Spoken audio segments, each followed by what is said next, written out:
My dear Telugu medium JLM aspirants, ఈరోజు మనం DC ఫండమెంటల్స్లోని Kirchhoff నియమాల గురించి డిస్కస్ చేద్దాం.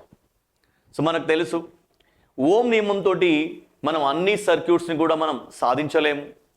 మరి ఓం నియమంతో పాటుగా కిర్చాఫ్ నియమాలను కనుక జోడించినట్లయితే అనేకమైనటువంటి సర్క్యూట్స్ని మనం సాధించవచ్చు. సో మరి ఇంతకీ కిర్చాఫ్ నియమాలు ఏంటి? కిర్చాఫ్ ఎన్ని నియమాలను ప్రతిపాదించాడు? కిర్చాఫ్ నియమాల యొక్క నిర్వచనం ఏంటి?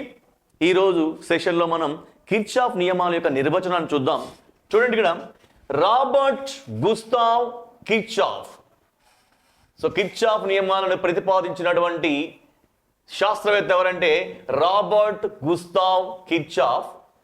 ఇతను రెండు నియమాలను ప్రతిపాదించాడు. ఎన్ని నియమాలను ప్రతిపాదించాడు? రెండు నియమాలు.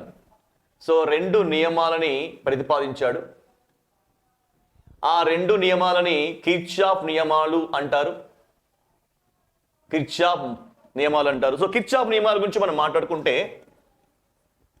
కిర్చాఫ్ నియమాలు, సో కిర్చాఫ్ ప్రతిపాదించిన నియమాలు, కిర్చాఫ్ మొదటి నియమము, కిర్చాఫ్ మొదటి నియమము. మరి కిర్చాఫ్ మొదటి నియమాన్నే మనం ఏమంటామంటే సంధి నియమము అంటాం, లేదా కిర్చాఫ్ కరెంటు నియమము అంటాం. Kirchhoff current law, Kirchhoff current నియమము అని అంటాం.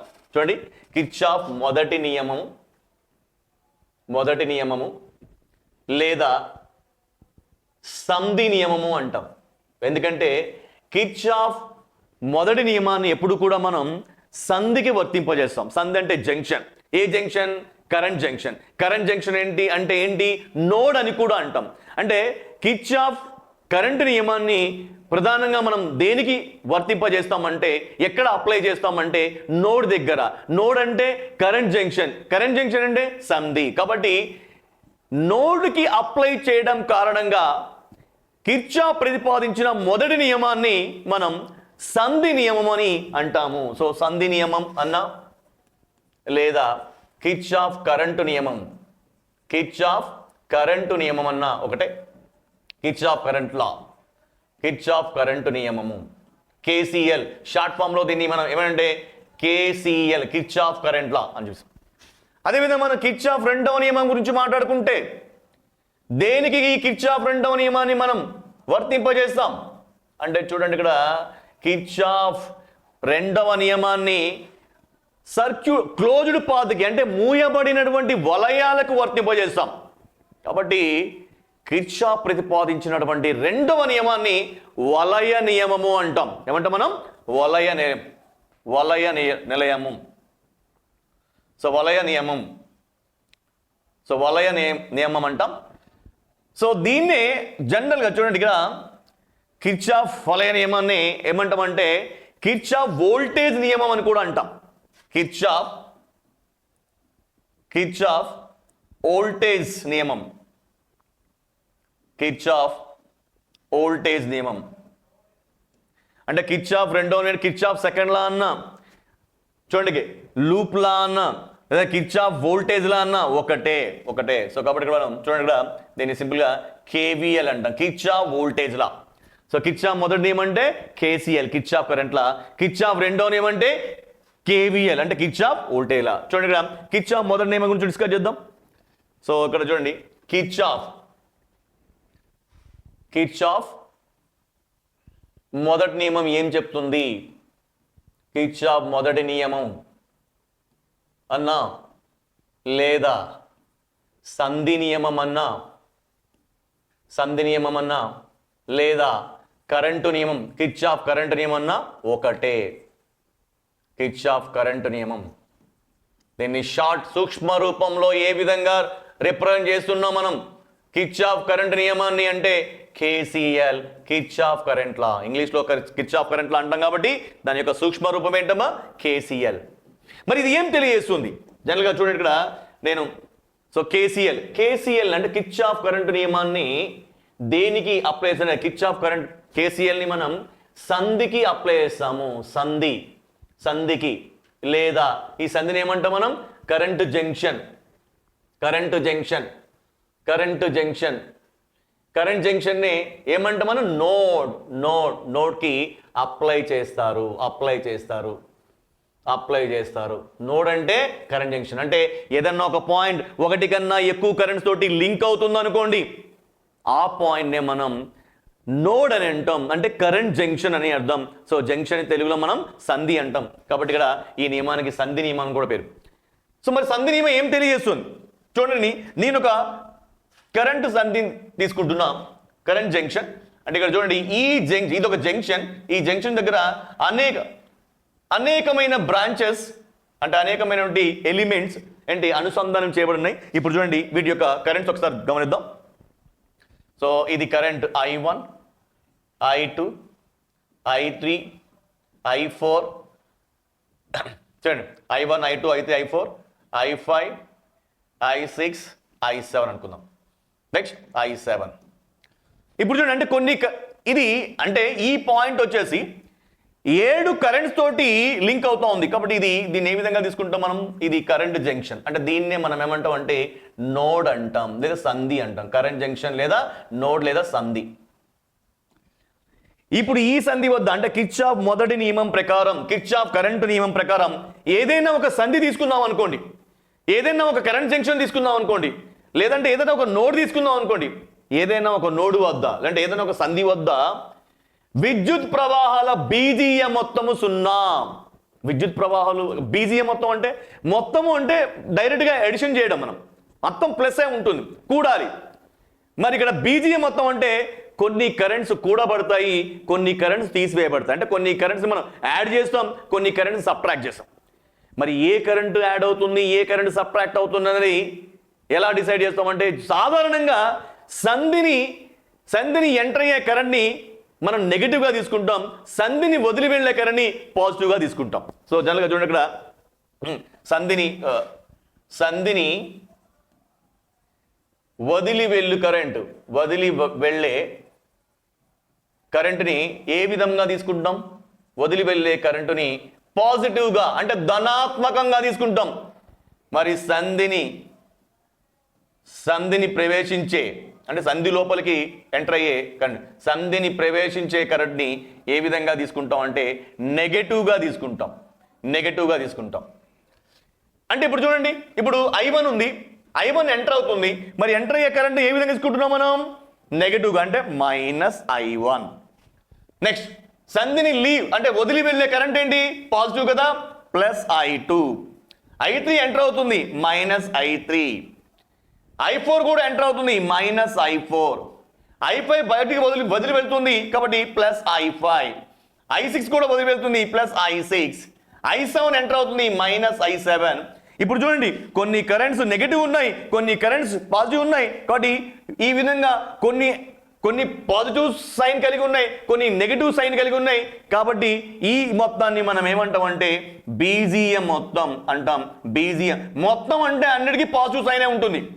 బీజీయ మొత్తం అంటే కొన్నిటికి పాజిటివ్, కొన్ని నెగిటివ్ ఉండొచ్చు. ఈ బీజీయ మొత్తం ఏంటంటే 0. అంటే కిర్చాఫ్ మొదటి నియమం ప్రకారం ఏంటంటే చూడండి, ఏదేని సంధి వద్ద, సంధి అంటే ఏంటమ్మా? Junction, current junction. ఏదైనా ఒక సంధి వద్ద విద్యుత్ ప్రవాహాలు, ఇది సంధి, ఇప్పుడు మనకి ఇది కరెంట్ జంక్షన్ నోడ్, దీని దగ్గర విద్యుత్ ప్రవాహాల యొక్క బీజీయ మొత్తం 0. ఏదేని సంధి వద్ద విద్యుత్ ప్రవాహాల యొక్క బీజీయ మొత్తం 0. బీజీయ అనే పదాన్ని మీరు వాడాలమ్మా, ఎందుకంటే వాడకపోతే ఏంటంటే విద్యుత్ ప్రవాహాల మొత్తము 0 అంతే తప్పు. ఎందుకంటే మొత్తం అని మెన్షన్ చేసినప్పుడు దాని అర్థం ఏంటంటే అన్ని కరెంట్స్కు ఒకటే గుర్తుంటుంది, ప్లస్ గుర్తుంటుంది అర్థం. అంటే అన్ని కరెంట్స్ యాడ్ చేస్తున్నావు, అలా ఏం లేదు. కొన్ని కరెంట్స్ సబ్ట్రాక్ట్ అవుతాయి, తీసివేయబడతాయి. కాబట్టి ఖచ్చితంగా దీని యొక్క నిర్వచనంలో బీజీఎం మొత్తం అనే పదాన్ని వాడవలసి ఉంటుంది. ఒకవేళ నువ్వు అది వాడకపోతే మాత్రం నువ్వు చెప్పిన నిర్వచనం తప్పు అవుతుంది. సో ఏదేని ఒక సంధి వద్ద, ఏదైనా ఒక నోడు వద్ద విద్యుత్ ప్రవాహాలు అంటే కరెంట్ల యొక్క బీజీయ మొత్తం అంటే ఆల్జిబ్రిక్జం అనేది శూన్యం అవుతుంది, 0 అవుతుంది. సో ఏదేని సంధి వద్ద విద్యుత్ ప్రవాహాల యొక్క బీజీయ మొత్తం వచ్చేసి 0, మొత్తం 0. ఇది కేసీఎల్ యొక్క అంటే కిర్చాఫ్ కరెంటు నియమం యొక్క నిర్వచనం. ఒకసారి రిపీట్ చేయడం అంతా కూడా, ఏదైనా ఒక జంక్షన్ వద్ద లేదంటే ఏదైనా ఒక సంధి వద్ద విద్యుత్ ప్రవాహాల యొక్క బీజీయ మొత్తము 0. ఎవరైనా అడిగారు అనుకోండి, కిర్చాఫ్ మొదటి నియమం ఏం తెలియజేస్తుంది, కిర్చాఫ్ కరెంట్ నియమం యొక్క నిర్వచనం ఏంటంటే సింపుల్గా ఒక స్టేట్మెంట్లో మనం ఏదైనా ఒక నోడు వద్ద లేదా ఏదైనా ఒక సంధి వద్ద విద్యుత్ ప్రవాహాల యొక్క బీజీయ మొత్తము 0. మరి ఈ బీజీయ మొత్తం రాసేటప్పుడు మనం సంధిని ఎంటర్ అయ్యే కరెంట్ ఏమో నెగిటివ్గా తీసుకుంటాం, సంధిని వదిలి వెళ్ళే కరెంట్ పాజిటివ్గా తీసుకుంటాం. ఒకసారి చూడండి, ఇక్కడ ఈ స్టేట్మెంట్ తీసుకోండి. ఏంటి, -I1 + I2 -I3 -I4. For example చూడండి, ఇక్కడ మీరు చూసినట్లయితే, సో మళ్ళీ ఈ equation రాసుకుంటున్నాను. -I1 + I2 -I3 -I4 -I3 -I4 +I5 +I6 -I7 = 0. అంతే కదా, రైట్. ఇప్పుడు ఏం చేద్దంటే ఈ నెగిటివ్ కరెంట్స్ ఏవైతే ఉన్నాయో, రుణాత్మక కరెంట్స్ ఏవైతే ఉన్నాయో వాటిని నేను సమానత్వ గుర్తుకి కుడివైపుకి తరలిస్తున్నా, అంటే ఈక్వల్ సింబల్కి రైట్ సైడ్ షిఫ్ట్ చేస్తున్నా. అప్పుడు ఏమవుతుంది, మనకి పాజిటివ్ కరెంట్స్ని ఎడమ వైపునే ఉంచండి. I2 ఇక ఏమి I2 + I5 +I6 -I1 కుడివైపు పంపిస్తే +I1 +I3 +I4 +I7. Right. ఇప్పుడు I2 I5 I6 చూడండి, ఇదేంటిది I2 I5 I6 అంటే I2 వదిలి వెళ్ళేది, I5 వదిలి వెళ్ళేది, I6 అంటే ఈ సంధిని 3 కరెంట్స్ వదిలి వెళ్తున్నాయి. అంటే నేను ఎడమ వైపు దాన్ని ఏం రాసుకోవచ్చు, ఇది సంధిని వదిలి వెళ్ళే కరెంట్స్ మొత్తము, సంధిని వదిలి వెళ్ళే విద్యుత్ ప్రవాహాల మొత్తము, సంధిని వదిలి వెళ్ళే విద్యుత్ ప్రవాహాల మొత్తము అంతే కదా. I2 + I5 + I6 అంటే ఇది ఏం తెలియజేస్తుంది, సంధిని వదిలి వెళ్ళే విద్యుత్ ప్రవాహాల మొత్తం. మరి I1 I3 I4 I7 ఒకసారి చూడండి. I1 ఎంటర్ అయ్యే కరెంట్, I3 ఎంటర్ అయ్యే కరెంట్. నెక్స్ట్ ఇక్కడ ఏంటి మనకి I1 I3 రైట్. ఇక్కడ ఏంటి మనకి I4 కూడా ఎంటర్ అయ్యే కరెంట్, I7 ఎంటర్ అయ్యే కరెంట్. అంటే ఇవన్నీ కూడా ఏం తెలియజేస్తున్నాయి, సంధిని ప్రవేశించే విద్యుత్ ప్రవాహాలు. కాబట్టి ఇక్కడ సంధిని ప్రవేశించే విద్యుత్ ప్రవాహాల మొత్తము. సో సంధిని ప్రవేశించే విద్యుత్ ప్రవాహాల మొత్తము అంటే మనం కిర్చాఫ్ కరెంట్ నియమాన్ని ఇంకోలాగా కూడా నిర్వచించవచ్చు. అదేంటంటే చూడండి, ఇక్కడ ఏదైనా ఒక సంధి వద్ద వదిలి వెళ్ళే విద్యుత్ ప్రవాహాల మొత్తము = ప్రవేశించే విద్యుత్ ప్రవాహాల మొత్తము. అంటే some of the entering currents = some of the living currents అంటాం కదా. అంటే ఏదైనా ఒక సంధి దగ్గర వదిలి వెళ్ళే విద్యుత్ ప్రవాహాల మొత్తం అనేది ప్రవేశించే విద్యుత్ ప్రవాహాల మొత్తానికి సమానము. ఇది కూడా మరి కిర్చాఫ్ మొదటి నియమం యొక్క నిర్వచనంగా చెప్పుకోవచ్చు. అంటే కిర్చాఫ్ మొదటి నియమం ఇది నిర్వచనం 2, ఇది సెకండ్ డెఫినేషన్, నిర్వచనం 2. ఇంతకుముందు మనం చూసినది ఇది నిర్వచనం 1. కిర్చాఫ్ మొదటి నియమాన్ని ఎలా నిర్వచిస్తున్నాం మనం, కిర్చాఫ్ మొదటి నియమాన్ని మనం జంక్షన్స్కి అప్లై చేస్తున్నాం, సంధికి అప్లై చేస్తున్నాం కాబట్టి దాన్ని సంధి నియమం అన్నాం. సో కాబట్టి కిర్చాఫ్ సంధి అంటే కరెంట్ జంక్షన్, కాబట్టి కిర్చాఫ్ దీనికి కరెంట్ నియమాన్ని కూడా పేరు. అంటే KCL కిర్చాఫ్ కరెంట్లా. మరి కిర్చాఫ్ కరెంట్ల యొక్క నిర్వచనం ఏంటి, ఏదైనా ఒక సంధి వద్ద విద్యుత్ ప్రవాహాల యొక్క బీజీయ మొత్తం 0 ఉంటుంది. నిర్వచనం ఇంకోలాగా ఎలా నిర్వచించవచ్చు, ఏదైనా ఒక సంధి వద్ద ప్రవేశించే విద్యుత్ ప్రవాహాల మొత్తం = వదిలి వెళ్ళే విద్యుత్ ప్రవాహాల మొత్తము. ఇది కిర్చాఫ్ ప్రతిపాదించినటువంటి మొదటి నియమము. దీనినే సంధి నియమం అంటారు, దీనినే కిర్చాఫ్ కరెంట్ నియమం అంటారు. సూక్ష్మ రూపంలో మనం KCL అని రాస్తాము. KCL అంటే కిర్చాఫ్ కరెంట్లా అని మనం ఎప్పుడూ కూడా నోట్స్కి అప్లై చేస్తాము. నోట్స్ అంటే కరెంట్ జంక్షన్ లేదా సంధి అని అర్థము. ఇప్పుడు మనం కిర్చాఫ్ రెండవ నియమం గురించి మనం మాట్లాడుకుందాం. కిర్చాఫ్ రెండవ నియమము కిర్చాఫ్ రెండవ నియమము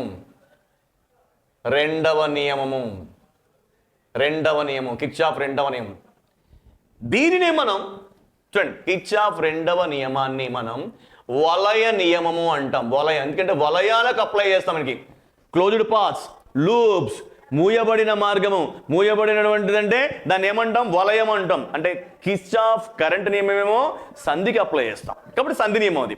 కిర్చాఫ్ రెండవ నియమం ఏమో మనం వలయాలకు అప్లై చేస్తాం, అంటే క్లోజ్డ్ పాత్కి అప్లై చేస్తాం. కాబట్టి దీన్ని వలయ నియమం అని అంటాము.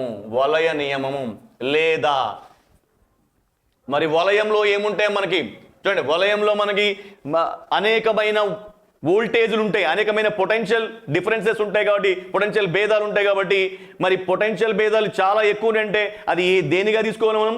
పొటెన్షియల్ సంధిగా, అంటే వోల్టేజ్ జంక్షన్గా తీసుకోవాలి. కాబట్టి ఈ నియమాన్ని కిర్చాఫ్ వోల్టేజ్ నియమము అంటాం.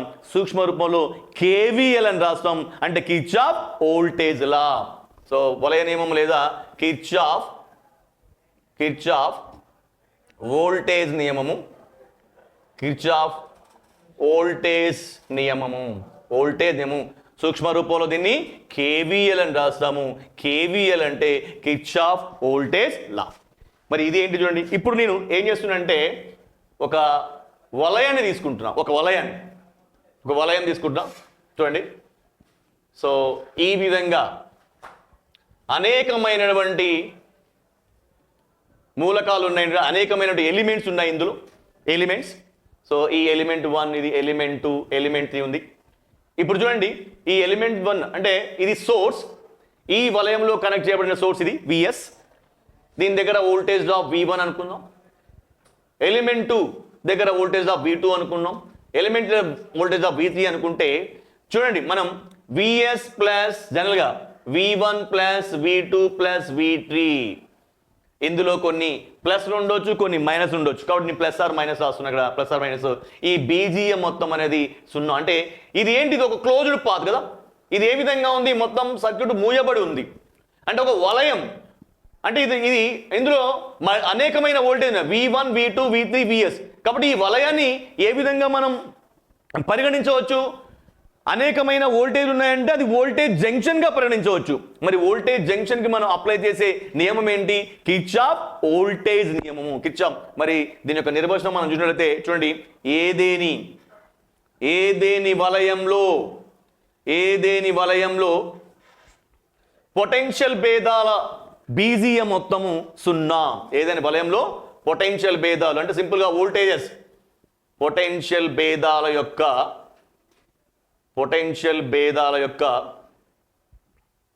బీజీఎం మొత్తం, పొటెన్షియల్ భేదాలు సింపుల్ గా వోల్టేజెస్, అన్ని వోల్టేజ్లు కనుక బీజీఎం మొత్తం చేసామనుకోండి ఏమవుతుంది? 0. పొటెన్షియల్ భేదాల యొక్క బీజీఎం మొత్తం 0. బీజీఎం మొత్తము 0. రైట్. సో కిర్చాఫ్ కరెంట్ నియమాన్ని చూసినట్లయితే ఏంటి? ఏదేని సంధి వద్ద విద్యుత్ ప్రవాహాల యొక్క బీజీఎం మొత్తం 0. అదే మనం కిర్చాఫ్ యొక్క రెండవ నియమం అంటే కిర్చాఫ్ వోల్టేజ్ నియమం కేవీఎల్ గురించి మనం మాట్లాడుకున్నట్టే దీని యొక్క నిర్వచనం ఏంటమ్మా? ఏదైనా ఒక క్లోజ్డ్ పాత్ ఉంటే, ఏదైనా ఒక వలయం ఉంటే, ఆ వలయంలో ఉన్న అన్ని పొటెన్షియల్ భేదాలను కనుక మనం తీసుకున్నట్లయితే వాటిని బీజీఎం మొత్తం చేస్తే మనకు చివరిగా 0 వస్తుంది. సో ఏదేని వలయంలో పొటెన్షియల్ భేదాల యొక్క బీజీఎం మొత్తము 0. సో ఈ సెక్షన్లో మీరు ఈ కిర్చాఫ్ ప్రతిపాదించిన 2 నియమాల యొక్క నిర్వచనాలని నేర్చుకోండి. మళ్ళీ ఒకసారి రిపీట్ చేస్తున్నాను. కిర్చాఫ్ మొదటి నియమం యొక్క నిర్వచనం ఏంటంటే ఏదైనా ఒక సంధి వద్ద విద్యుత్ ప్రవాహాల బీజీఎం మొత్తము 0, లేదంటే ఏదైనా ఒక సంధి వద్ద ప్రవేశించే విద్యుత్ ప్రవాహాల మొత్తం = వదిలి వెళ్లే విద్యుత్ ప్రవాహాల మొత్తము. మరి కిర్చాఫ్ మొదటి నియమం అంటే కిర్చాఫ్ కరెంట్ నియమము, దాన్ని సూక్ష్మ రూపంలో కేసీఎల్ తో రిప్రజెంట్ చేస్తాము.